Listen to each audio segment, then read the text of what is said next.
Maharashtra Chief Minister Devendra Fadnavis talks tough. Days after riots in Nagpur, the Chief Minister said the cost of public property damage during violence will be recovered from the rioters. The Chief Minister has also said that properties of the rioters would be seized and sold if the rioters can't pay the cost. He's warned that if needed, bulldozer action will be taken.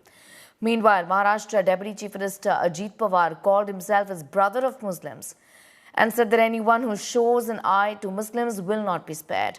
This comes after Ajit Pawar had rebuked Maharashtra Minister Nitesh Rane's claim that Muslims were not part of Chhatrapati Shivaji Maharaj's army.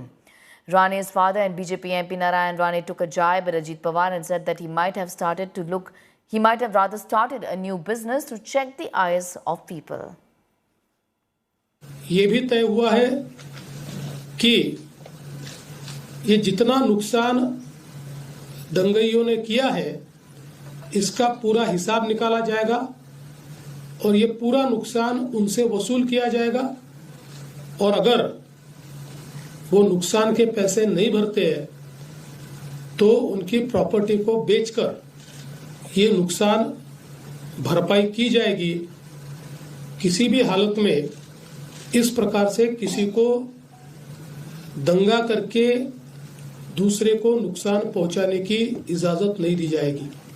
Maharashtra में हम लोग अपने तरीके से कार्रवाई करते हैं। जहां बुलडोजर चलाने की आवश्यकता होगी वहां चलेगा, जहां गलत काम होगा उसको रौंदा जाएगा, किसी को बख्शा नहीं जाएगा। छत्रपति शिवाजी महाराज, डॉक्टर बाबा साहेब अम्बेडकर, महात्मा ज्योतिबा फुले, राजर्षि शाहू महाराज ने सभी धर्मों और जातियों के साथ लेकर समाज की उन्नति का मार्ग हम सबको दिखाया है।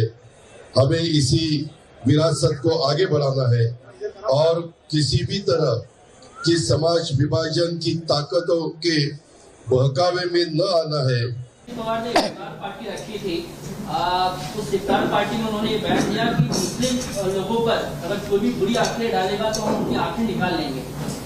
क्या मालूम नहीं, अजीत पवार ने काम लिया होगा आंखें निकालने का या आंखें साफ करने का, कुछ भी लिया होगा, हमें जानकारी नहीं है उसकी।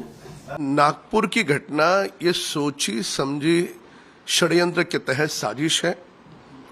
उसमें जिन लोग की गिरफ्तारी की गई है, कुछ उसमें कांग्रेस के कार्यकर्ता है, कुछ शरद पवार गुट के, कुछ उद्धव ठाकरे के कार्यकर्ता क्या कर रहे थे वहां पर, वो एमआईएम के भी है। तो इन सारी बातों का जवाब महाराष्ट्र के विपक्ष को देना होगा, पर यह सोची समझी षड्यंत्र के तहत साजिश थी। महाराष्ट्र की सरकार किसी को नहीं छोड़ेगी, जो भी गुनहगार हैं उनको जेल के सलाखों के पीछे भेज के रहेगी।